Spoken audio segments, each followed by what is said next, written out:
બપોરના સમયે અચાનક એક રિક્ષામાં એક મુસ્લિમ ગરીબ પેશન્ટ કપલ જતું હતું ડિલિવરી માટે.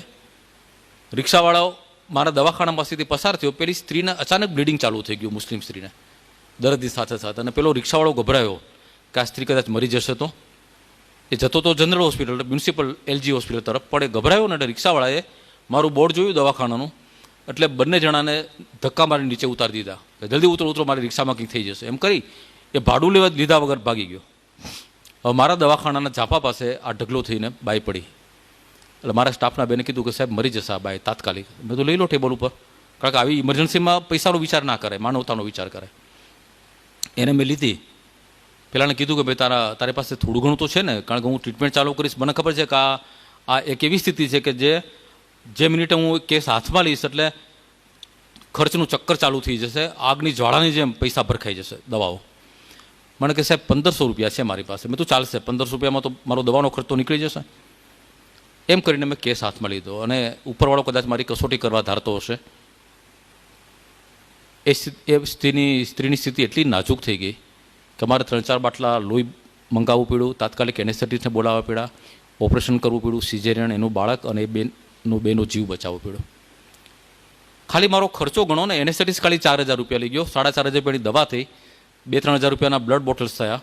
મારો રહેવાનો ખર્ચો જુદો, ઓપરેશન થિયેટરમાં જે મશીનો વપરાય, એના જે મોંઘા વાયક્રિલના દોરા વપરાય, એ બધાનો ખર્ચો ગણીને હું હિસાબ માંડવા બેઠો તો 20000 રૂપિયા થયા. 7 દિવસ ત્યારે હું રાખતો હતો પેશન્ટને. હવે તો 3 દિવસમાં રજા આપીએ છીએ. જ્યારે રજા આપવાનો સમય થયો ત્યારે પેલો એનો પતિ આવ્યો મારી પાસે. મેં તો ભાઈ તારે જે આપવું એ આપ, મારો ખર્ચો ગણું તો 20000 છે. મને કે સાહેબ બપોરને તો પહેલે બોલ દિયા હતા, અમારે પાસ ખાલી 1500 રૂપિયા હે. એમ કરીને એણે 1500 રૂપિયા ટેબલ પર મૂક્યા ને એ જતો રહ્યો.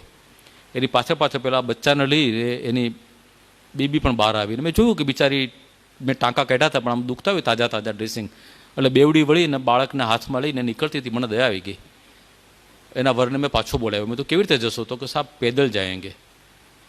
મેં તો લે આ 20 રૂપિયા પાછા, તું રિક્ષામાં જજે. એટલે મને મળ્યા 1480 રૂપિયા. હું પણ માણસ છું, ભલે દયાનો ભાવ રાખીએ છીએ, પણ મનમાં તો ચક્રો ચાલતા હોય. એટલે ગયા પછી હું છત તરફ જોઈને ભગવાનને ઠપકો આપવા માંડ્યો કે ભગવાન આવું શું કામ કર્યું? આ રિક્ષાને મારા દવાખાના પાસેથી જ પસાર થવાનું સૂઝ્યું? અમદાવાદમાં આટલા બધા ગાયનેકોલોજીસ્ટ છે, ક્યાંક બીજા દવાખાના પાસેથી પસાર કરવી હતી ને. કારણ વગર મને શું કામ 20000 રૂપિયાના ખાડામાં ઉતાર્યો? 20000 રૂપિયા માઇનસ 1480 કેટલા થાય? ગણિતના સાહેબ બેઠા છે. મારું ગણિત બહુ કાચું છે. હું ગમે ત્યારે મારા ગણિતના શિક્ષકો ઉપર